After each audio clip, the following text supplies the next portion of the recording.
Things just got worse and worse and worse as the night went on. Again, valiant effort down the stretch for the Bucks. Just too little, too late. Let's go down and let's see what Coach Fletch and the rest of the crew has to say. As always, go Bulls. So let's head into the locker room right now and see what the guys have to say about that one. Wow. Where do the Buccaneers go from here? What an incredible atmosphere. What a good win for the Tampa Bay Lightning. They snapped a 7-game winning streak. How we feeling, Bucs Nation? It's time to party, baby.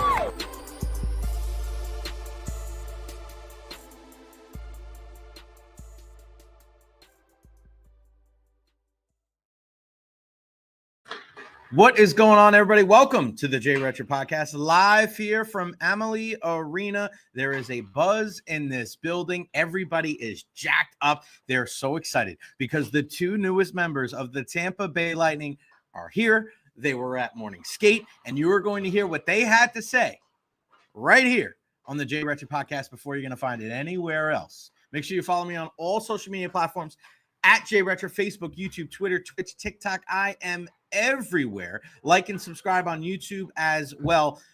We'll have the audio from Jon Cooper, from Yanni Gourde, from Oliver Bjorkstrand here momentarily at 12:30 today. We've got our guy Ed Encina joining us from the Tampa Bay Times, moving him up an hour. At 1 o'clock today, Dick Fain is going to join us. Yes, Dick Fain from Seattle, KJR up there, the sports station. Let's hear from them, their perspective on this deal with Gourde, Bjorkstrand, and a fifth-round pick coming here, a couple of first-rounders, a second-rounder, and Mikey Encina heading in that direction to the Pacific Northwest. We'll also ask him about the DK Metcalf trade request and Randy Arozarena. We got to check in on our guy, Randy, right? Always want to hear from you. Like and subscribe again, but leave those questions, comments, concerns at the bottom of the screen. M. Quiggins, let's go Bolts. Buzz is an understatement. You got that right. Oh, my Gourde. Anthony Labus, I am with you. That is right. Shout out to Dolan, David Terry. I just hope Double E's comments just I know. It's so funny, David, that you say that because Eric wasn't 100%. Like, I don't know what kind of Yanni we're getting back. Then he gets straight. He's like, all right, well, I guess we got to be optimistic. We got to be positive. And I think when you look at what he can bring to the table, not just on the ice, but off the ice, and you're going to hear from Jon Cooper here in a minute. He is already walking into this building like he's never left, and you can tell the smile on his face. He was so happy to be here at Amalie Arena. This is home. Like, you cannot replicate and duplicate the memories that he has had here. Remember, he scored that goal, Game 7 against the Islanders. It was a 1-0 game. Cirelli to Gourde. He scores the shorthanded goal. The Lightning go to the Stanley Cup final for the second straight year. Like, man, unbelievable. Shout out to Jacobian and Benny. Love you all, man. Thank you very, very much. Again, follow me on all social media platforms at Recher. And we are waiting for Yanni to hop on the ice. And listen, I was one of the first people to be able to post it. So I want to share it with you because I love you guys so much. I'm pretty sure I was the first person to post this video online to be able to get, all right, this is Yanni Gourde back in a Lightning uniform, to lay your eyes on Yanni, for him to return. It was a very special moment here. Yanni Gourde on the ice for the first time as a member of the Bolts once again. Yanni's Look back. at your boy. Yanni's back. Look at him. It's just like a kid in the candy store, this guy. Just like old times, seeing Yanni out there with the Lightning. And wait till you hear the story. Wait till you hear the story about what he found out when he was traded, how long it took between when he found out he was going to get traded to when he actually found out where he was going, who he talked to on the Tampa Bay Lightning. I asked him that question. You don't want to miss that. It'll be here for you in a minute. But yeah, great stuff having Yanni back. Wouldn't surprise me if Yanni gets into a fight tonight. He's going to do something, whether he's going to score a goal, he's going to lay a big hit, he's going to get into a fight. As of right now, it looks like these are going to be the lines. We're going to see Braden Point with Nikita Kucherov and Jake Guentzel, line 1. We know that's not going to change. Line 2, I think in the long run, you'll see Oliver Bjorkstrand on that second line with Hagel and Cirelli. But for now, it's going to be Hagel, Cirelli, and Nick Paul. Third line is going to be Yanni Gourde, Oliver Bjorkstrand, and Gage Gonsalves. And then the fourth line, Mitchell Chaffee and Zemgus Girgensons with Luke Glendening. 6 defensemen, same way. It looks like Perfects will be out tonight. Andrei Vasilevsky has been confirmed. He will be in net. Yeah, so it's just the way it goes, man. It's exciting.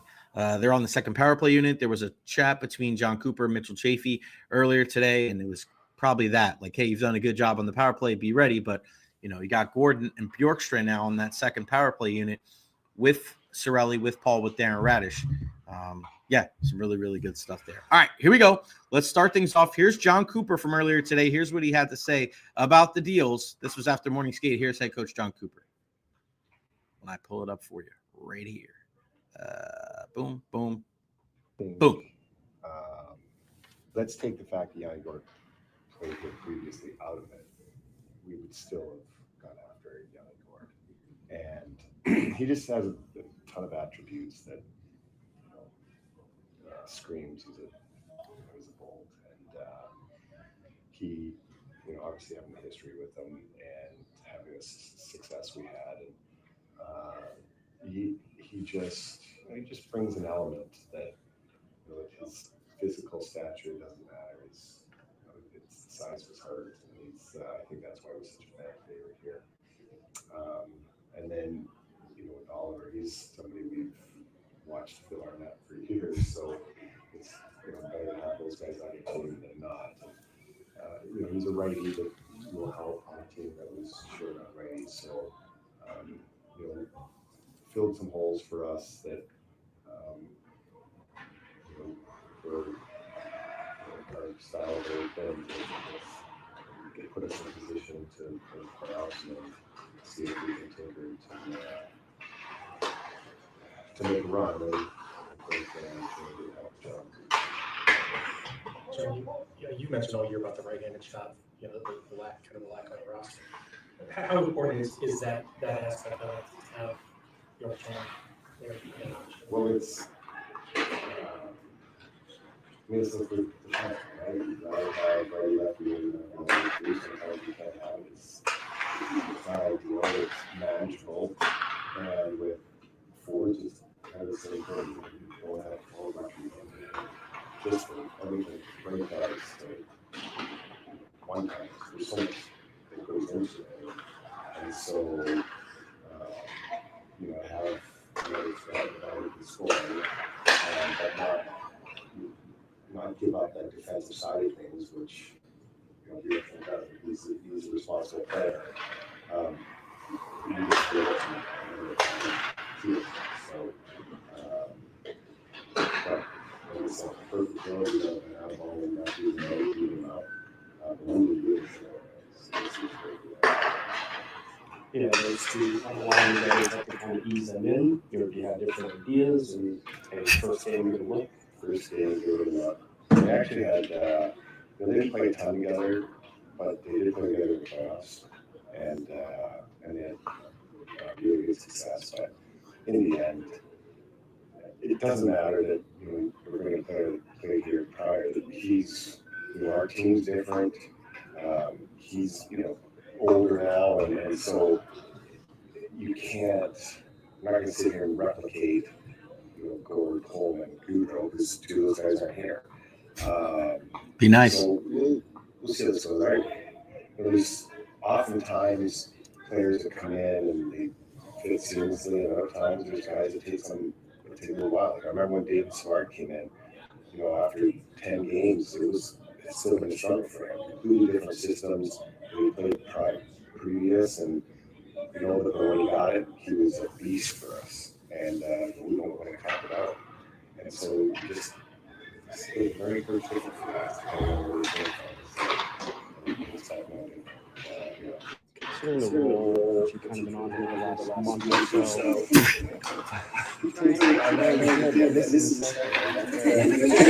we have a lot of fun. What's it mean to be able to make this move and not really disrupt the locker room? Might be a big deal, but yeah, well, and the thing is, like, he was a big part of us. He could transport that puck up the ice. He had energy, and that's always the tough part. You lose, younger. I think up and comer in this league, but oftentimes when you do this, you have to, give something up. But if you look at the big picture of like you said, whether it's just corruption or young prospects, we didn't have to do that. So I think that's a bonus for our team, our organization, is to allow two guys that who can make us a better team with our prospects. Oh boy, this is good. I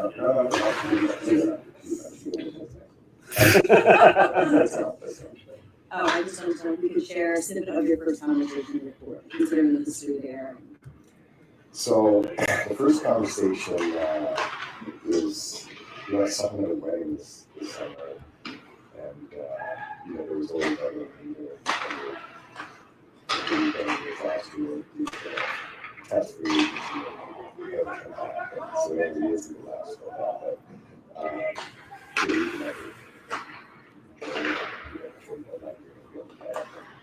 and so, today, the last time I spoke to him on the phone, he was being really excited through the phone, and so he's walking here it's crazy. He's been on the show already, so it's good to see that Yanni hasn't changed. He walked in here like he never left. I mean, that's not just Yanni's personality. That's just not who he is. It's because of the environment, the culture that the Tampa Bay Lightning have been able to foster by having, these type of guys on there. And just within the organization, just a guy leaves, a guy shows up. It doesn't even matter. Like, yeah, it's easy for Yanni because he already knows what it entails. But you've heard this from other players that have never, ever played for the Lightning when they first get acquired here. I always go back to Nick Paul. And when the first time he got traded, he was at a bus stop and he was on the phone with all of us. And man, it was just like he felt so at home before he even stepped foot in the States. It's a beautiful thing. All right, so that was Jon Cooper. You guys want to hear from Yanni Gourde? Let's hear what Yanni Gourde had to say as he returns to Amalie Arena finally tonight as a member of the Tampa Bay Lightning. Yeah, a lot of fun. Very exciting. Yeah, it was good to be back. Watching you step on the ice, you're smiling like ear to ear. Just what emotions did you feel? Yeah, like I said, lots of excitement. It's so good to be back here and be in that Bolsa jersey and seeing the guys and seeing everyone. Super excited for the opportunity and yeah, can't wait for tonight. I know you didn't want to leave, right? When the expansion draft happened, did you ever think that a return might be in the cards at any point?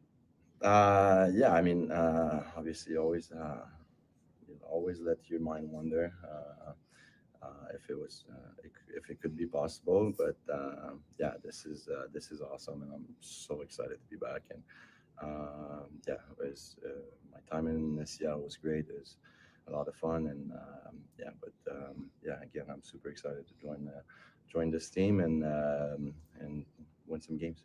A lot of different faces in that room from when you left, for sure. But in terms of the familiarity walking back into the building and everything like that, I mean, it all kind of come rushing back. Yeah, absolutely. Yeah, a lot of new guys, but yeah, it's the same thing walking in, and yeah, it's like I said, it's very familiar, feels surreal. Yeah, a lot of excitement, and yeah, can't wait to get going tonight. Yanni, how much do you think that familiarity will help you, once you get on the ice? Yeah, I think system-wise, it's pretty similar to what I used to play when I was here. So yeah, that should definitely help. And then yeah, once you go on the ice, it's you play hockey and you give it your all, and every single shift. And yeah, that's the plan tonight. And yeah, just it's great to be back. What kind of player are the Lightning getting in Bjorkstrand after playing with him? Yeah, he's a great player. He's got a tremendous shot. He's relentless. Yeah, he's a great player, and it's been a lot of fun playing with him. I was on the line with him a lot throughout my stay in Seattle, and yeah, I'm super excited to join the Bolts with him. What's it like to kind of jump back into a playoff chase here too? Yeah, it's so much fun, honestly.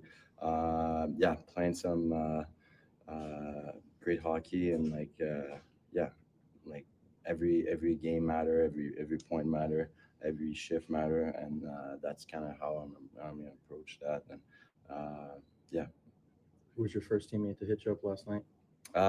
Tony, we kind of yesterday before because I didn't know for a while where I was going. Got the call, and nobody would tell me where I was going for 3 hours, so I was kind of freaking out. In the meantime, I called Tony, and he's like, "Are you coming here?" And I'm like, "Oh no, I wish I could tell you." But yeah, when I found out, it was awesome, and yeah, I'm super excited. When you talk to Coop and Julian when that deal goes down, what is it? Does it feel like, hey, I'm coming home? Yeah, it felt like that, and yeah, amazing feeling. So where was that gap? Like, were you told by Seattle you're being moved, but they couldn't tell you where? Like, that must have been amazing to go through that 3 hours. Yeah, it was long. It was the longest, one of the longest 3 hours. Yeah, for sure. And yeah, you don't know. Are you packing? What are you packing for? So I was just pacing around the house, and yeah, a lot of pace and just walking around. And then I went to pick up Emma at school because we wanted to tell her that we were getting traded and that we were leaving. Obviously, some sad tears there, but it's part of the game. And yeah. Yanni, have you thought what it might be like to take the ice in front of the Amalie crowd again tonight? Yes. Yeah. Like I said, it's going to be. I'm super excited. It's gonna be, that word keep coming back. Huh? But that's how it's going to be. I'm super excited, and tonight the atmosphere is probably going to be a lot of fun. Hitting the ice again here as a Bolt, and yeah. But at the end of the day, it's. I'm here to play hockey. I'm here to make this team better, and I want to bring my energy, my pace, and again try to help this team win some hockey game, and yeah, focus on that mostly. So there you go, Yanni Gourde. I mean, you just listened. I mean, think about that. Hey, you're gonna get traded. To who? Silence. Imagine that. You go there in the expansion draft a couple of years ago. They let you know, hey, you're going to be traded. And then 3 hours of silence. And you don't know where you're going. You're married. You have to pick up your little one from school. You don't know where you're going. But guess what, Yanni? You're coming home. You're home. And you don't have to worry about winter clothes anymore unless you're going on a road trip. But that's fine. That you don't have to buy them. You can rent them. But yes, and I'm with you guys. And shout out to our guy, The Stash. Amalie's going to be lit tonight. 307 is going to welcome back loud and proud. I said that to Yanni right after his answer, and it was a 1 or 2 after I was tweeting out the videos to make sure that you guys had them. And I talked to Yanni, I said goodbye to Yanni on the way out, and I said, tonight's going to be crazy. He goes, I know. He is so excited, and I know everybody that has a ticket tonight is going to be jacked up here at Amalie Arena. There was a couple of different I don't know if it was season ticket holders, Bolt for Life members. There was a local insurance company that was here. So there was a lot of people here for morning skate today, a ton, way more than usual. And I'm not just talking about the local media because it was everybody, and you could hear it, you could see it there, which was great. I'm not one of those people listen, when you cover the Lightning, right, it's different. A little peek behind the curtain here for those wondering. Obviously, we know the NFL is king. We know that the media attention here in this town at the top is the Tampa Bay Buccaneers. And we know that, right? And we know that it's less for the Rays and the Lightning and for the Rowdies and for the Sun and for USF and UT. We get that, right? But when you have a day like today, when you see all the TV stations here, when you see, obviously, Eric Erlinson and Eddie Encina are there, and Gabby Shirley and the whole crew, more than just the normal, everyday, day by day, Tampa Bay Lightning media folk. And you see everybody, there is that buzz and there is that excitement from the media side. And I know you're supposed to be objective and you're supposed to be unbiased. And some people think you can't do your job that way, but I just think it's impossible not to wake up this morning, walk into the building today, and not, feel that buzz in the air and to feel that excitement and to be excited. Like, we're sports fans. This is the reason why we got in this business in the first place.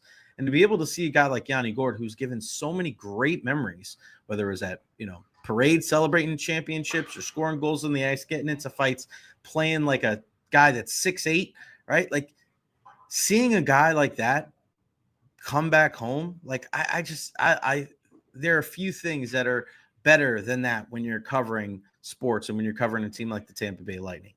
So having Yanni back, a great thing. Where's he going to fit in on this team? I said it before and I'll say it again. I don't know if you are going to shout out to our guy, Dan Gary, retail sales going to be up. You got that right, buddy. Gourde jerseys back on the shelves. I don't necessarily think that this is where they're going to play in the next couple of weeks. I think it's going to get switched because you make this deal, in my opinion, to have Bjorkstrand eventually be that second line right winger, possibly on your first power play unit. Right now, they got in late last night. They flew across the country at 5 o'clock their time, so 8 o'clock this time. Get him over here, play with Yanni a little bit, get his feet wet, let the top 6 guys take care of business. Those are your guys, and then go from there, right? But then, as we get closer and closer to the postseason, I think you'll see a switch. Now, are the Lightning done dealing? I know they only have about $800,000 in cap room. So if they were to bring in a guy in, then they'll send a guy out. So I think that makes the most sense. Stash saying, I personally like Yanni as the fourth line center going forward. I don't. I disagree. I think Yanni's going to be on that third line. Listen, he's not as – if you haven't watched him in Seattle, it's a little different. Like, his game – is he going to be able to skate with as much reckless abandon as he was when he was a kid here? I don't know. I think he's a little bit more of a measured player. He's still going to fly around and hit people, but I wouldn't be surprised if he ends up as the third line winger on that line with Nick Paul eventually being the center. You're not moving Luke Glendening out of the fourth line center. He's too good at faceoffs. He's a good penalty killer. You're not moving him out of there. I know the coaching staff love Luke Glendening. He never plays a bad game. He's solid as hell, and every time he scores, they win. So you get Girgensons, who's been moonlighting as a second-line player. You get him back with Glendening. Maybe you add some scoring punch by getting Chafee down there, right? And that's just for now. Who knows? Do you call a Geeky back up? What happens with Dylan Duke? What happens with Isaac Howard? Because ideally, what I would like to see that third line be Nick Paul, Yanni Gourde, and Isaac Howard. Think about that third line. Ooh, Nelly. That would be pretty badass. Your second line, you got Bjorkstrand up there with Hagel and Cirelli. I would love that second line going forward. We know what the first line. And then the fourth line, now you have a multitude of options. Do you go Geeky with Glendening and Girgensons? Do you have Chafee there? Do you have Gonsalves there? That's why I feel like there's another move to be made. And not just one player in. I feel like there's a 1-for-1 deal on the horizon. I have no intel on that. Just like the other day when somebody told me, like, hey, something was coming. Something did come. For all you haters out there that said it was clickbait, I'm not going to say something is going to happen if it's not going to happen. It's not my style. All right, so let's hear from the newest member of the Tampa Bay Lightning. Let's get to know him a little bit. Oliver Bjorkstrand, what does he bring to the table? Let's hear it. Here's OB. Earlier today after morning skate. What was your reaction yesterday when you got the call?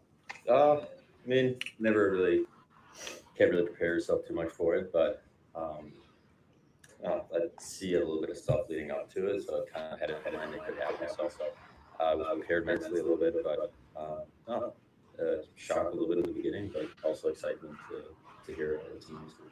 And how many stories have you already heard from Yanni about here? Well, throughout the years, a lot, but it's all good things. So it's obviously, that's good to hear. Go ahead. Okay, Jay. Scored a lot of goals against the Lightning over the years. How nice is it going to be to put that whole on your Twitter and score some goals for the home fans tonight? I guess going to feel even better. So I'm super happy to be on this side. So just looking forward to getting that first game out of the way. Does it help to come with Yanni because of his familiarity with the organization? Plus, you played with him for the past few years. No, I think it's really nice. I was really excited when I heard he was coming with two. Just having somebody to lean on a little bit. Obviously, he played here and was a big part of the team. So if I need a question or anything, I can ask him. So it's very nice for me. To people that don't know your game, who do you bring on a night in, night out basis? I like to think it's a two-way game. I think I can score. I think sometimes I do a lot of small things that maybe you have to watch a little closer to see. So, yeah, but I want to be a reliable player that they can trust and put out there whenever they need. You haven't maybe changed teams much, like just the one time in your career. So when you kind of jump in middle of the season here, do you try and crash course your way into understanding the way they play, or they just try and say, hey, just go out, play your game, we'll work with you in terms of systems and stuff like that? They've already showed us some stuff, but at the same time, it doesn't seem like they want to overwhelm us with too many details. Sounds like they'll be a little bit patient. Of course, I got to get into their system and learn it all, but no, I want to get information and understand what I have to do system-wise, and from there I can, play my game. Yeah, so Yanni said it was a 3-hour gap between when you guys were told yesterday before you found out where you were going. What was that like? It was a little bit odd. You get a call saying you're traded, but they can't tell you where, and you kind of want to start packing and figure out where you're going. My agent kind of had I don't know how he knows, but he kind of had a feeling that it was going to be here, so I thought it was, but it wasn't for sure. So yeah, you're just kind of standing there with your family being like, oh, where are we going? So that was interesting. What time did you guys jump on a plane last night? Was it 4 or 5 o'clock Pacific time? So yeah, it's we got a little bit late, but that's fine. Sometimes you just gotta grind and find a way.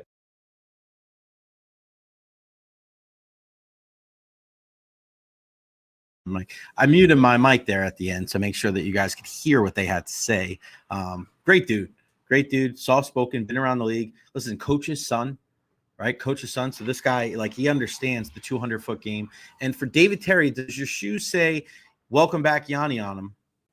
No, they don't, but I'm wearing the gold joints today. Gold for gold, gold for gourd, gold for the golden era of Lightning hockey. So it didn't say welcome back Yanni. I'm maybe on the bottom. But, yeah. I always think about that too. Like when new guys get traded into the Lightning and they see my shoes, they're like, "What the hell's wrong with this guy? What the hell's wrong with this dude?" I mean, I still have people say this that are on the team. Like Darren Radish doesn't. I can't walk by Darren Radish without him saying something. He's always saying something. And then Gage Gonsalves the other day, he wasn't even going to start his media stuff until he asked. He's like, "Dude," I go, "What?" I go, "Yeah." And the best answer ever was Ross Colton. Ross Colton back in the day. He was sitting at a stall. He looked over. He's like, "Dude, how many shoes do you have?" And I go, "Way too many. Don't ask me that again." And he was laughing. And I said something to the effect of, "Yeah, people always, make fun of me or say some shit or something." He's like, "Fuck." I'm like, "Yeah." He's like, "Who cares what those people say, man? You're doing your thing." I'm like, "I appreciate that." Yeah, you just never know, man. It's become my thing. I don't even know. And David Terry says way more than my wife. Yeah, don't tell your wife. When people ask me like, "Hey, how many shoes you got?" I never give them an answer. Never. I want to know. But yeah, it's a lot of fun. Listen, it's a lot of fun covering this team. It's not just for the Lightning. I wear these shoes pretty much everywhere. There you go. That's how we roll. Another deal that we just saw come down. Brian Dumoulin gets traded from the Anaheim Ducks to the New Jersey Devils. So New Jersey now with Jack Hughes being out due to injury, wondering if they were going to be sellers or buyers. They're actually bringing in another piece. Dumoulin was one of those guys. I've been bringing his name up for the last couple of weeks. I would have loved to have him with the team. If you're a veteran, if you're going to bring in one more defenseman, I think that would be good. One guy in, one guy out. Are you done with the forward group? Maybe. I've been saying it from the beginning. Don't just get one guy, get two. That's exactly what they got. I wouldn't hate bringing in a veteran defenseman. Left-handed shot, big guy, physical presence, a Joel Edmondson type, something like that. We'll see. All right, we usually, when we're here at Amalie Arena, we do a lot of great things. And I changed the audio a little bit, so hopefully you guys can hear it. And thank you to our guy, Dan Geary. If you ever see Dan Geary, he's one of the best security guards here. He lets us into the locker room. That's why I'm nice to him, so he can let me into the Lightning locker room. But we have a lot of stars that join us here on the Jay Recher podcast, some brighter than others. And today we're joined by the biggest star in the Tampa Bay area. And no, it's not Ed Encina. Ed, please introduce us to your lovely pup behind you. This is Raleigh. This is Raleigh. Sir Raleigh Bojangles. He is my my puppy, 2 years old, rescue from Merciful Project in Tampa. So he is just came home from skate, and he wants his Eddie time too. So we're gonna hang out. Nice. Right. Raleigh, what do you think of the deal? Woo, woo, woo, woo. That's great. I speak dog. Yanni Gourde. Yanni. See? Yeah, he likes it. Seems like he likes it. Yanni Gourde, big fan. What about Bjorkstrand? He likes it. He likes that right hand shot. He does. What was your take, Ed, when we got the news yesterday that, hey, not only is Yanni coming home, but Alfred Bjorkstrand? It was kind of a weird thing because Elliot Friedman put it out. I was like, oh, this is going to kind of happen. And then everybody just kind of sat there. So when Yanni said, oh, I waited for 3 hours, like, yeah, we kind of felt the same thing. Yeah, it's pretty wild. So what was your initial thoughts when you heard that? Well, I thought, obviously, there was a, time element there that, a deal really couldn't be consummated until the Lightning got that cap space that they needed, which needed to be, which needed to happen when. Sorry, now he wants treats. All right. That's all right. We needed to wait for that 2:00 waiver deadline, right? Right. And yeah, I think that's where the 3 hour gap came there between the time Yanni Gourde and Oliver Bjorkstrand found out that they were being traded to the time when they were actually told where they were going. So I think that's, there's so many dynamics to these deals. You have to wait for that move to happen. I think everyone knew that, Atkinson and Logan Brown were going to clear waivers, but until that officially happens, you really don't know, and you really can't really consummate the trade. So, I think, the writing was on the wall there, and, with both of those guys, I know that, the big question was, how are they going to make the money work? Because even with those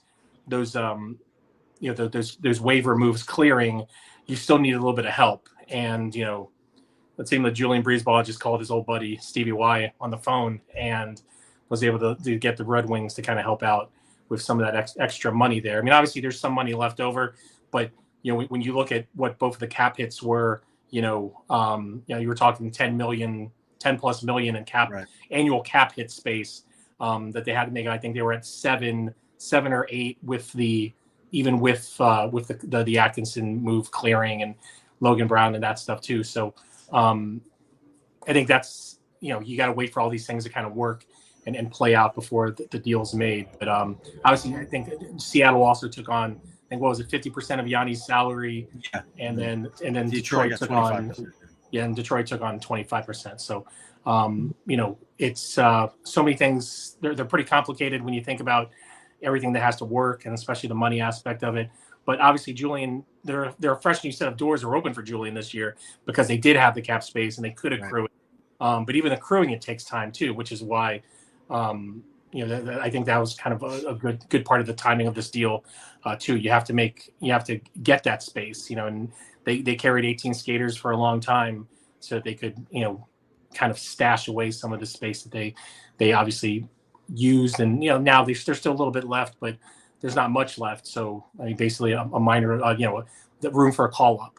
So, we'll see what happens the next couple of days, but for them to make another move, it would really kind of have to, they really will have to move one of their existing contracts to make that work. Do you think they are done? I mean, I look at it. I think the forward depth, they got the two guys that they wanted. I do think that they have the ability to bring up a Geeky or bring up a Duke or maybe bring up an Isaac Howard that we've talked about a couple of weeks ago. But I feel like there's a one piece, and it could be an out and in. It could be a 1-for-1, a Chafee for a defenseman or a Gonsalves for a defenseman or something like that. Do you feel like if there's an under the radar type of move that is money in, money out, that Julian is still open for business?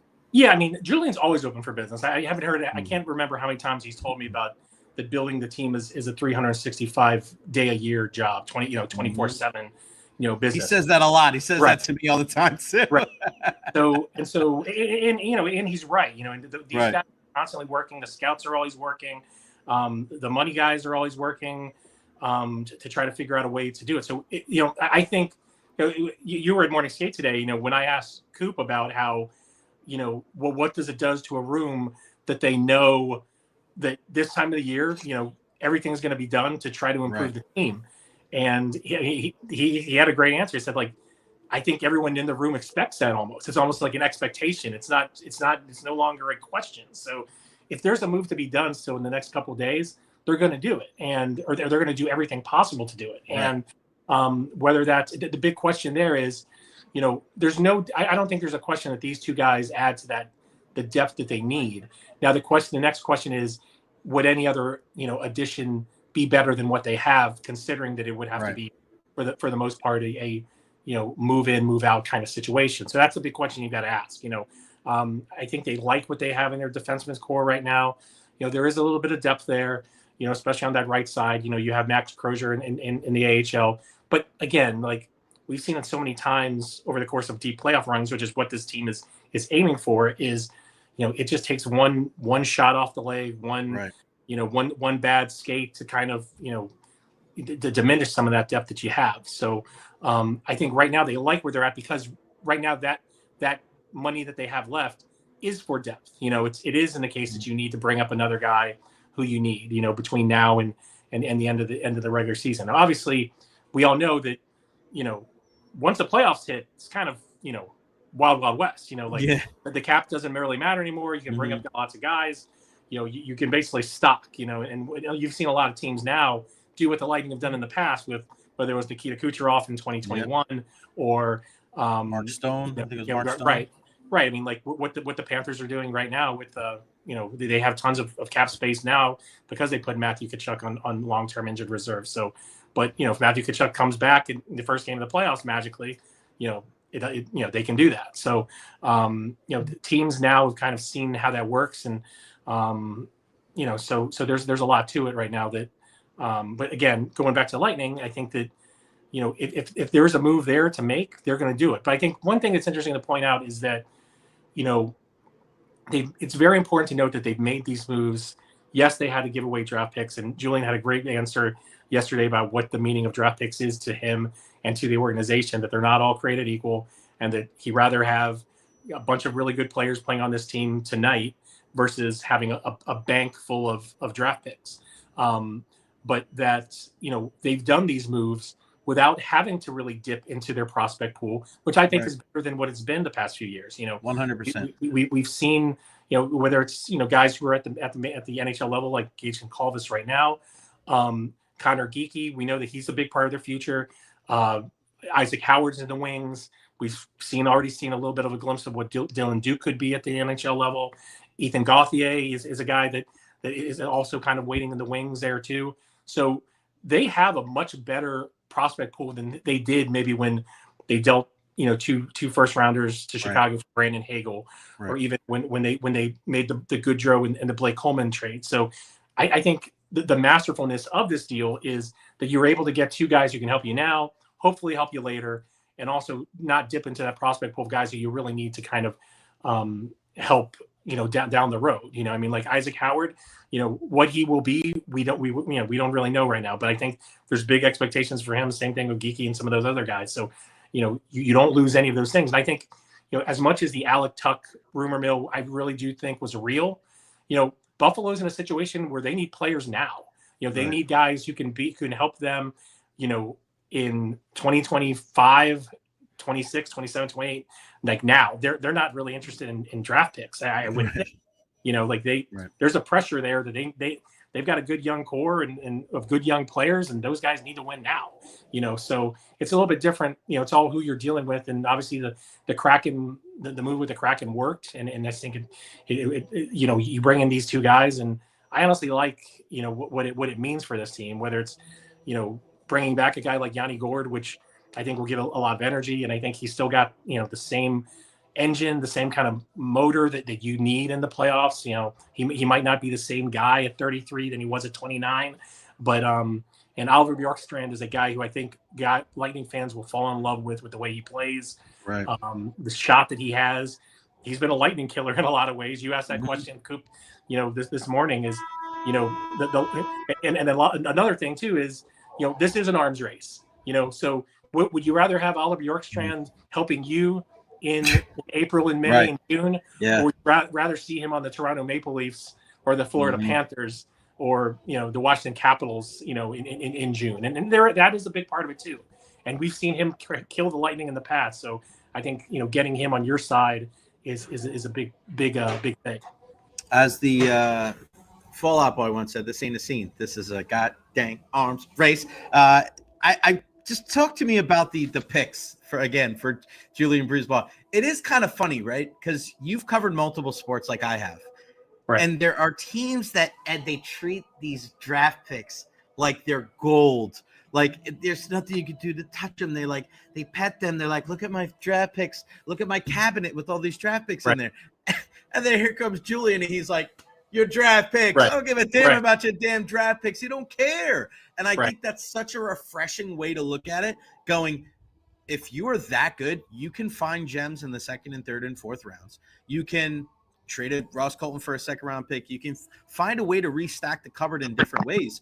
But I feel like there's too many times in sports where you have a really good team, and instead of being like, all right, we're just going to ride it out, like just keep putting it in there, man. Keep cashing in, keep going. And that's why I really do believe, like a guy like Isaac Howard, like get an opportunity, get him up here, get these guys, because you're only going to be able to think about how few it is to be able to have a star goalie, a star defenseman, a couple of star wingers. Like, it just doesn't happen very often. Like, think about it. The Lightning won the cup in 2004. Look at the talent disparity between that team and this team. And that team won the cup, and they got some fan favorites. But you look at the two rosters, and it's like, you got to keep going for it, right, Ed? Right. No, absolutely. I think that it's one of those situations where, and Julian talks about this all the time. As much as this team has had success in winning back-to-back Stanley Cups and going to 3 straight finals, is that this is really, really hard to do. And you can't really, I'll be honest, like my first year, I covered a cup team, on this beat. And I've been reminded over and over again about how hard it is and what it takes to win this thing. It might be, I know it's cliche, but it might be the hardest thing to do in sports, to win 12 games or 16 games in that scenario and have everything go your way. You got to have the bounces and everything like that. These guys know that, and they know the group that they have, and some of the line of the window, so to speak, is, you have to wonder, like in 2 years beyond this one, Nikita Kucherov becomes a free agent. The year after that, Andrei Vasilevsky becomes a free agent. So, but they've done a really good job at keeping the young core, meaning, the Anthony Cirellis, the Brandon Hagels, the Nick Pauls, the Eric Chernaks, JJ Mosier to an extent, all of those guys under term for into the next decade for a lot of them. But still, like, you can't, the one thing is, like, there's no regrets, right? Like, you got to do what you got to do to win a cup now when you have the group that you have. You have generational talent, Braden Point, guys like that took a long time to build this team. And while they're still at their best, you have to do everything possible to do that. And I think that energizes a room. The fact that they know that, the fact that that's the message from Julian on up to the ownership. The draft picks are no guarantee. Especially what you're getting with these draft picks. If this team makes the playoffs every year, the number one pick, the Macklin Celebrinis and the Connor Bedards, once from there on down to 3, 4, 5, down to like 16, 17, which is what these picks, at best are, because they are all top 10 protected. So if there's some kind of disaster that happens and the Lightning don't make the playoffs, those picks kind of come off. So, or they delay themselves. But at the end of the day, you have, there's no guarantees to what these things are worth or whether they're ever going to be NHL players. And when you combine that with what the Lightning have done in terms of making good decisions, in terms of having their young core, stocking their farm system, getting guys like, whether it's the Andre Palatz at the 6th round or, guys like Max Crozier who are 6th round picks, guys who are mid-round picks like Ross Colton you mentioned, they've done such a good job at that you can decide to make these big swings and deal these draft picks away because it's not guaranteed. Like there's it'll be interesting to see down the road what these picks end up being, Right. But they're not guaranteed. There's no guarantee that they're going to be good players. Yeah. And I'm with you. And then the salary cap's going up too. So that helps after being flat cap for so long. Absolutely. Ed, I was so glad that you got a chance to travel with the team a little, be able to cover them on the road.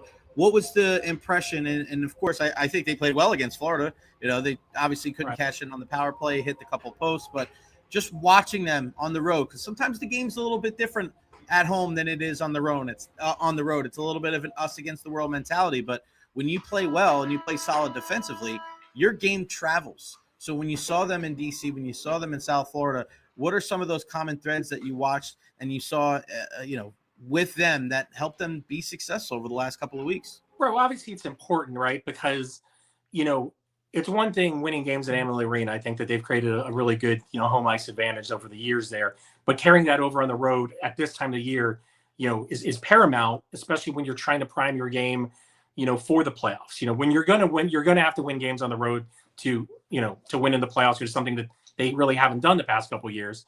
Well, they've struggled winning at home in the past couple of years, the playoffs too. But, those are things that the routine. Obviously, we have a little bit of a weird schedule right now on the road because you had that 12:30 game in DC. I mean, that's a challenge to be able to get up for a game like that. They actually stayed in DC that night, had an off day in Sunrise, and then played the Panthers, which is always that's always kind of a little bit of a little bit extra game, and that's become a rivalry. As much as Tampa Bay fans talk about the rivalry with the Panthers talk about that even more. I think Nico Mikala talked about how this is a team that we know we more than likely they're going to face in the playoffs. Whether it's a round, second round, whatever. Like they know at this point because they faced each other so many times in the playoffs that they're probably going to go through each other. Mm-hmm. Sorry, Rolly agrees. So, they're probably going to go through each other, and getting those wins on the road. I've seen a lot of times where the Lightning have not been up for a challenge in Sunrise, and it is a tough place to play sometimes because there's not a lot of energy in the building. Sometimes you see a lot of empty red seats there. Like I said, that wasn't necessarily the case the other night, but they've won a Stanley Cup, and there's a different vibe there now, but they've won. So, but there's always kind of a precursor notion when those teams meet, whether it's here or there, that this is kind of a prelude to something bigger. And I think there was no different the other night. And like you said, I don't think they played poorly. I think they basically lost coverage on a couple guys in front of the net and on Sasha Barkov a couple times in front of the net, and that was kind of the game. They still only allowed one even strength goal.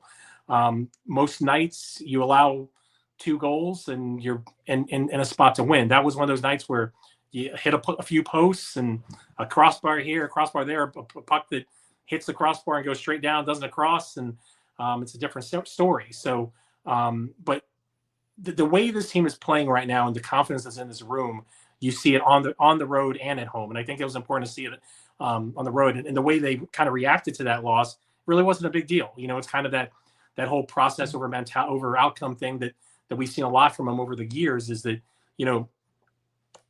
back in January, they were talking about how, we played well, but we weren't getting the reward. Now it's a game where they play well and they don't get the reward, and it's no real big deal, because they where they sit in the standings right now, they feel better about themselves.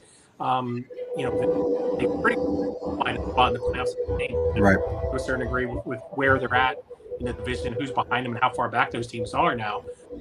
So watching them on the road and just the confidence that they have, that it's really no sweat that maybe they didn't get 2 points out of that game. They know they played well enough, and as long as they play that same way and have that same dedication to playing defense, that they're in good shape. And for what it's worth, the way they're playing right now, I think they feel like they play that team, in a series, that they've got a really good shot at beating them this year, a lot more than last year. Yeah, I agree. I like the style of play a lot better. I think that one of the best games they played in the last 3 or 4 weeks was that game against Florida, even though they didn't win. Before I let you go, what do you make of the lines? I mean, I know Jon Cooper's he's going to ease Bjorkstrand in, but if they had their druthers, like the reason why they made these deals, what do you think the lines are going to be first game of the playoffs if they have it the way they wanted to have it? Yeah, I think, I thought that it was a little bit of a surprise to see Bjorkstrand on the third line. I think that, as much as we like the Nick Paul with that Cirelli line, I think that Bjorkstrand kind of fits it a little bit more, especially with the right shot. So, I think right now what they're trying to do is just kind of ease those guys in. Cooper talks about it all the time. He's talked about it over the years, and he talked about it this morning, is that you don't know how guys are going to fit in and how long it's going to take them to feel adjusted and also and stuff like that. I mean, especially for guys who are right away coming in, they had a 5 o'clock, basically an 8 o'clock local time flight down here, and, or 5 o'clock, I guess 5 o'clock our time. Yeah. So 8 o'clock here. Yeah. Flight down here. So, they're still a whirlwind for them. So I think playing them together tonight makes sense. The familiarity of them. They've played together before in Seattle on the same line before. So, and then you just kind of see where they kind of fit. And the thing about, I actually asked Coop this the other day in Sunrise is, how important is it to establish these lines now? And knowing that in the playoffs, you mess with your lines, but you don't do too much, but we've seen how it doesn't take Coop much to move them around. And I wouldn't be surprised that he moved them around tonight. Right. Yeah, I wouldn't be surprised if he does move them around tonight. And, but and this is where Coop's coaching ability and just his feel it comes into play. It's like he has such good communication with players. He has such a good feel for how they work well together, and his dedication to making players, putting them in position to succeed, is paramount. And obviously in the name of wins, right? So. And he's messed with those lines a lot this year. And it's been, I don't know how many guys we've seen. We've seen at least 4 or 5 guys in that right wing spot on the Cirelli line, and including Jurgensen's. Right. And at various times it's worked really well, but he's never hesitant to change it up. Nikita Kucherov on that line, when he double shifts every once in a while, or different times in games, so I think it's going to be a feeling out process. I do like Bjorkstrand on that line just because of his game and his commitment to a two-way game, the way he plays, the way he forechecks on that right side, just because they've needed that right shot there for all year long. I like that there. We talked to Coop about that today. It's not super important, but it makes sense. So, and then I do like Nick Paul centering a line, down the stretch, so that moving him to that third line, we did see Yanni on the power play too a little bit this morning on the second unit too. So it'll be interesting to see that. And talk about experimentation.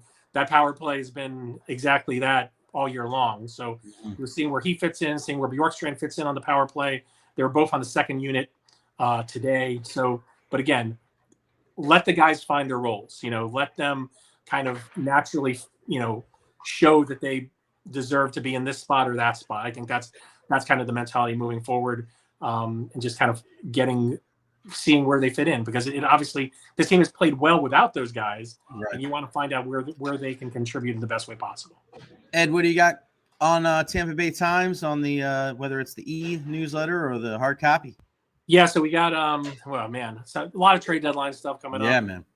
Some of the stuff we talk about here is, I think it's fascinating, the Bjorkstrand aspect of this whole thing about, you get a guy, as much as you want a guy, you get him so he doesn't hurt you in the end from on another team.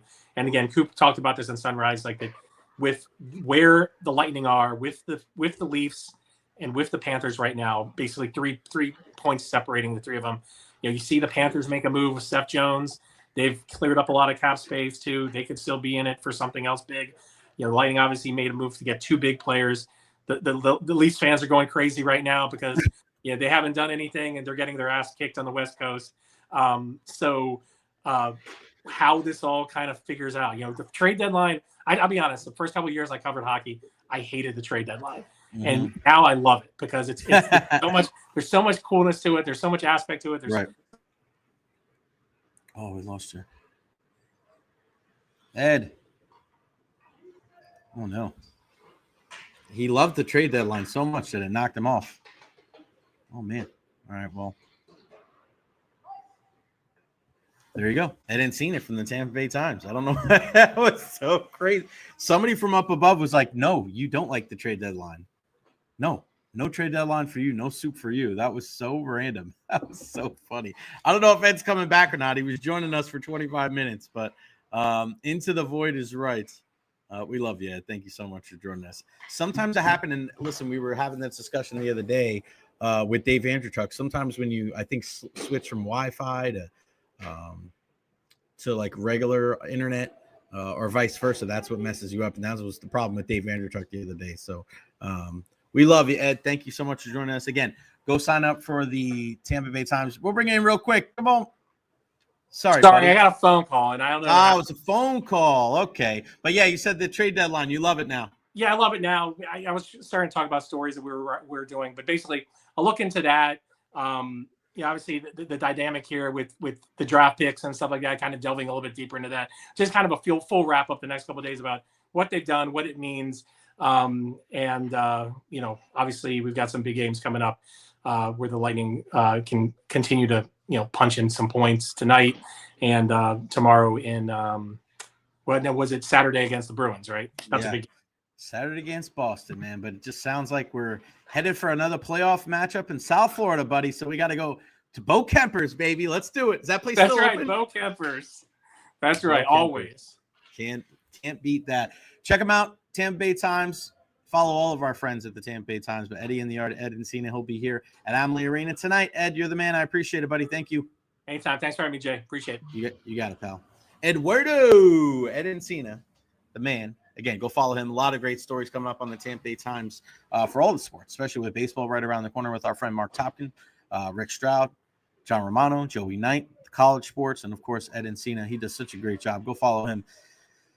Guys, support the local, man. Support the local, whether it's the newspaper, whether it's, Pewter Report, Joe Buck's Fan, lightinginsider.com. Like, we need as much help as we can as humanly possible to keep sports going here. We got to keep it top of mind here in the Bay Area. Jeff Passan from the Tampa Bay Times. The A's and the Rays will spend the 2025 season playing in minor league stadiums. Are they really intimate and charming, as Rob Manfred calls them, or simply the consequences of letting a problem fester for too long? Listen, too, man, like, you look at it with this issue with the Tampa Bay Lightning, with the Tampa Bay Rays, and Evan Kloskin just tweeted this out. The Tampa investment groups believe, according to sources, that Hillsborough County, where Tampa is located, would be more amenable to offering public funding for a new stadium to a local ownership group. Sternberg lives on the outskirts of New York City, so we'll see. I mean, I know a lot of people are wondering, and they've been asking that for a very long time. Are we going to get somebody else? Somebody else going to get the opportunity? I heard Brian Bradley today speak about that. There were some fans here. They were asking, they were talking about how great Jeff Vinik is. And one of the fans said, hey, why doesn't Jeff Vinik just buy the Rays? And the thing is with Jeffrey Vinik, and I know he's not a big fan of the lack of a salary cap in the major leagues. He's all about investment, but he wants it to be kind of fair across the board and everybody, having a level playing field. And listen, if you're a guy that's all about money and that's your belief and that's something that's a deterrent, whether you agree or disagree, you kind of, you understand it, right? You're like, okay, at least if you're investing in the National Hockey League, that what you're getting is you're getting a similar salary cap. You're getting a fair game. Everybody's pretty much on the level playing field, but you're not getting that in baseball. Now you're seeing it with the Dodgers, where it's just like, all right, well, they're going to sign whoever the hell they want. Then you have other owners out there that all they do is sit there and complain about the other teams. There's no salary cap. There's no salary floor. It's a weird dynamic in baseball. And it's something that we say this a lot when it comes to the Rays. It's not always about the quality of reasons. It's about the quantity of reasons.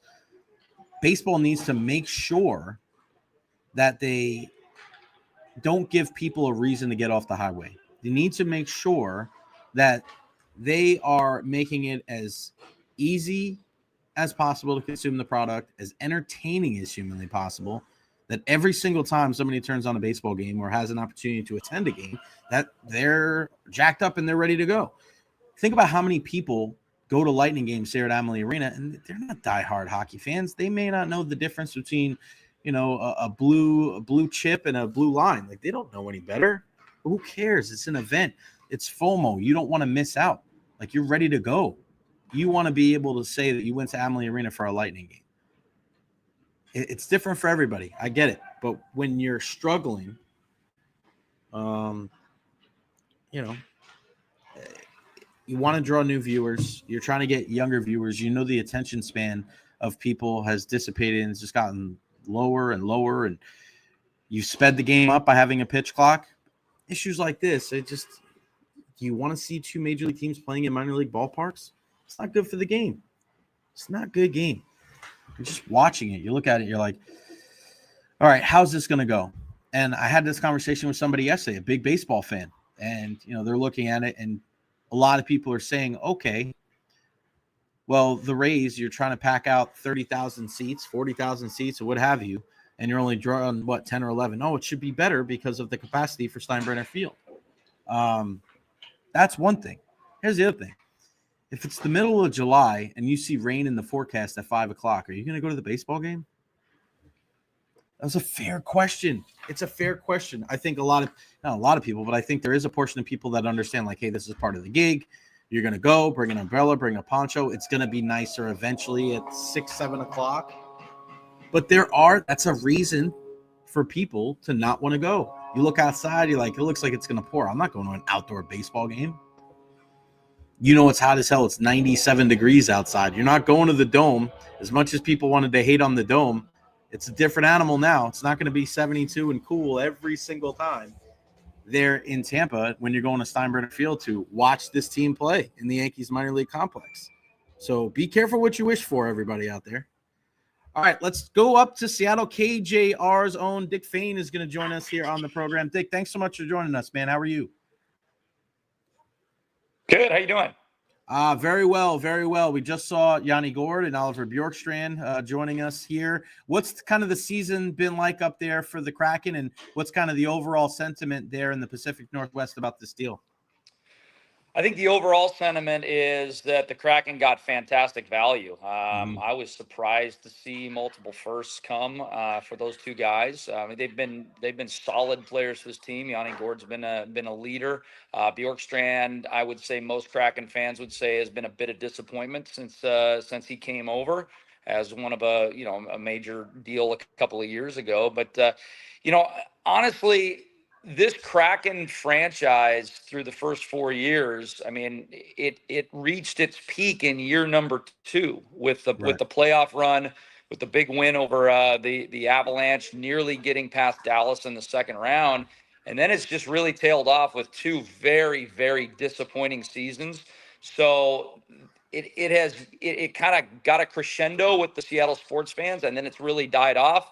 So the trade, while it made news in Seattle, was not huge, especially since it came on the same day as the DK Metcalf news. Yeah, we'll get to that in a second. I wanted to ask you about that too, because I was in Seattle a couple of years ago, right before the team got there.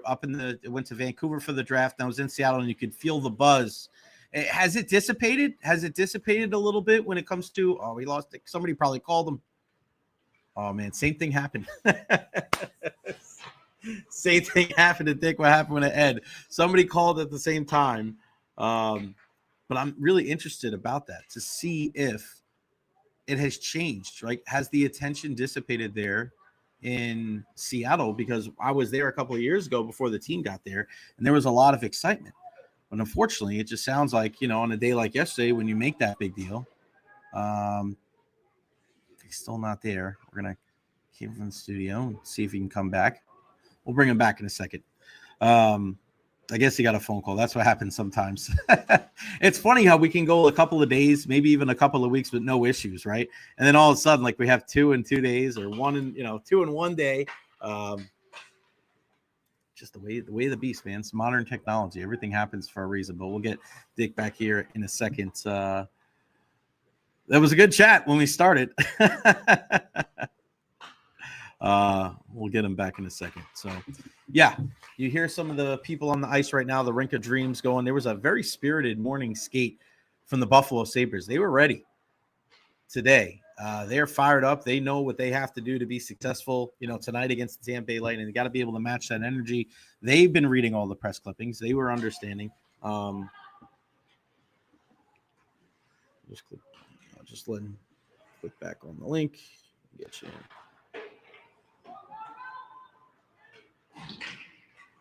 There we go. All right, we'll get Dick back in a second. Oh, okay, no problem. Oh, man.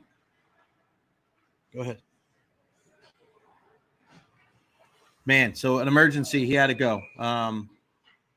Man, we'll try it again later for Dick. Wow. No, he wasn't throwing shade at Oliver. Man, that was rough. And our thoughts and prayers, an emergency phone call, he said, from his mom.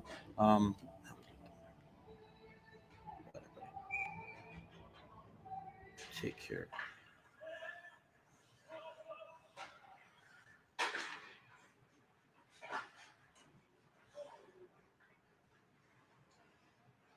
Sorry, guys. I just want to, emergency call from his mom. So, family's the most important thing, right? I mean, we got to keep that thing in perspective, but still weird, right? To be able to see, obviously the trade deadline or the trade request from somebody like DK Metcalf. And I wasn't planning on having a really long show today because it's been so much hockey here in the Tampa Bay area, but just Yanni Gourde, to be able to have him back, which is great. The Seahawks are seeking a first and a third round pick in exchange for DK Metcalf. I don't see how that is a possibility at all. I just don't think that works. I don't think that works at all. Anything else? Dan Lanning from the Oregon Ducks nearing an $11 million salary. They got the money up there, right? When you think about it. Also, Joey Bosa has been released by the Chargers. So way different there in LA next year. And you're talking about a team that last year had Khalil Mack and Joey Bosa, but Joey Bosa, as much as I think it's more about the name right now rather than the production. And that's what you have to be very wary of if you're a Buccaneers fan. And maybe not, because I think Jason Light's not that guy. Jason Light is not one of those guys where he's like, I'm just going to pay a guy just to pay the guy. He's 29 years old, right? 72 career sacks, ranked second in franchise history behind Leslie O'Neal, NFL Defensive Rookie of the Year. But, let's look at what he's been able to do the last couple of years, because this is a what have you done for me lately type league. And it's not just the NFL. It's last year, right? And we'll go through the years. For Joey Bosa, in 2024, he played 14 games out of the 17, but he only had 5 sacks. He hasn't had over 10 sacks since 2021. And you look at the last 3 years, and we'll start in 2022. 5 games played, 2.5 sacks.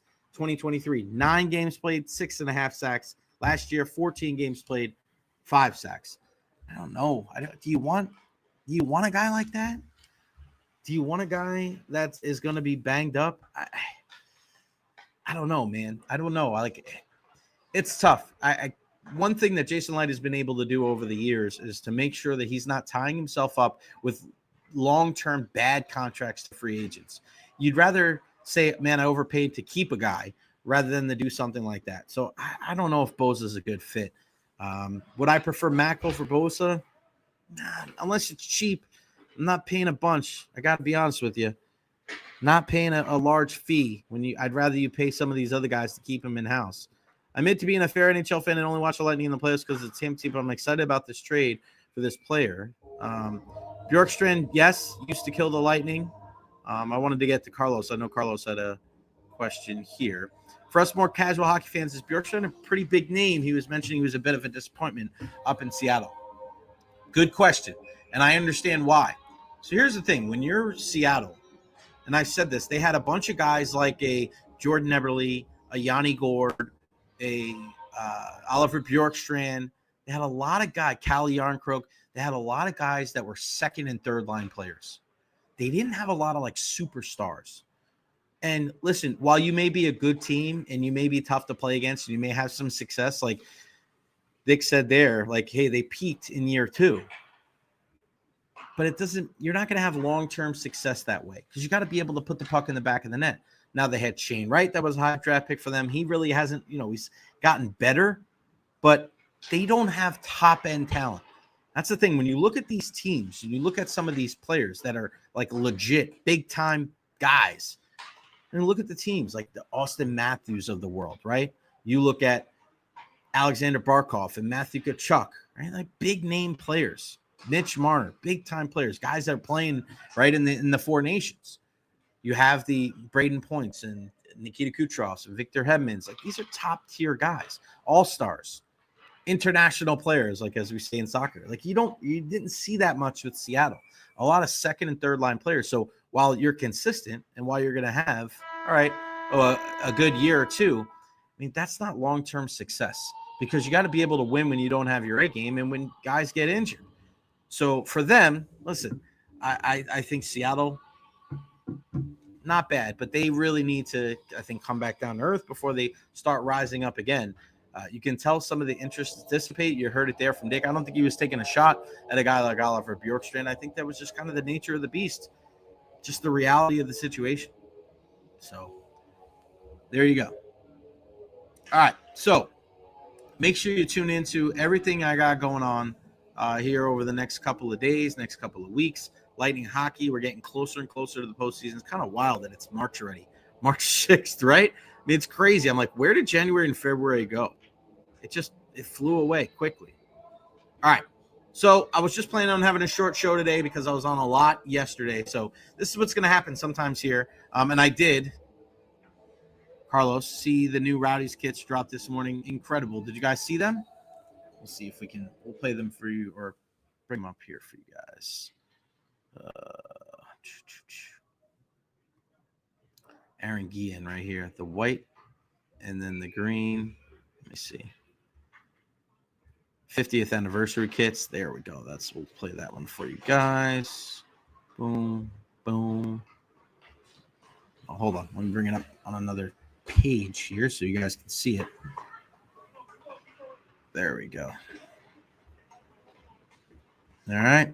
There you go. There's the new jerseys for our Tampa Bay Rowdies. The green and the white, the green and yellow hoop sleeve. Like that. Mano Arteaga and Aaron Guillen. And Aaron Guillen's going to join us on the program next week. So once a week, we'll have a Rowdies players on as we get closer and closer to the home opener, April 12th at Al Lang. All right, guys, that's going to wrap it up for me. Just a short show today because there was just plenty of hockey talk and everything else. We're just keeping it cool. I'm going to go get some lunch. I'm going to enjoy it. It's been a long couple of days for me. So I appreciate you all. I love you all. A huge day tomorrow. Okay, before we leave, we'll announce what's going on tomorrow. So Saturday is International Women's Day. And every year on WDAE, I always wanted to make sure that I honored the women that covered sports here, not just in the Tampa Bay area, but around the country, around North America, really, to be honest. So I'm going to do that again tomorrow. International Women's Day is on Saturday. Tomorrow, we are going to honor multiple women around the continent that cover sports. Some of the names that we already have locked in are Trisha Whitaker, longtime reporter for the Tampa Bay Rays, now with Apple TV. We've also got Gabby Shirley from the Tampa Bay Lightning going to join us as well. And we also have Allison Harbaugh, John Harbaugh, the head coach of the Baltimore Raven, his daughter, and standout player for the USF women's lacrosse team. And I got a couple of different irons in the fire as well. But yes, International Women's Day is on Saturday. We will honor the women tomorrow on the show. My goal is to have anywhere between 4 and 6 women that cover sports in and around the Tampa Bay area because, listen, we got to honor the ladies. And it was something that I really focused on when I was over at WDAE, and it's something that I'm going to continue right here on the J Recher podcast, making sure that we highlight the women in sports. So again, International Women's Day is on Saturday. Tomorrow, we will have Trisha Whitaker, Gabby Shirley, Allison Harbaugh, and more right here on the J Recher podcast. So I'll be able to put that out on social media tonight. Make sure everybody shares it. We want to make sure that we spread all the love and the appreciation, and that's what we do here on the program. Tomorrow night, also Jesuit and TC go to battle on the baseball field. I'll actually be on the call on Saturday for USF and Villanova baseball. So it is a ton of great things going on. Am I still doing a show with Ian? Yes, on Wednesdays, but unfortunately yesterday I was working and doing the doubleheader for USF softball. So very, very busy. A big thank you to Dick Fain. Make sure you follow him from Seattle Radio, KJR 93.3. Go check him out. And then a big thank you as well to Eddie Encina for moving up and talking to us a little bit earlier today on the program. He'll be back at 1:30 next Thursday. Follow me on all social media platforms, Facebook, YouTube, Twitter, Twitch, TikTok. I am everywhere. Like and subscribe on YouTube as well. Appreciate everybody that tuned in yesterday when Eric Erlinson and I went live. Couldn't do this without you guys. And yeah, can't wait for tomorrow's show. Back at home at noon. I'm going to go get some lunch. Everybody have a wonderful rest of your day.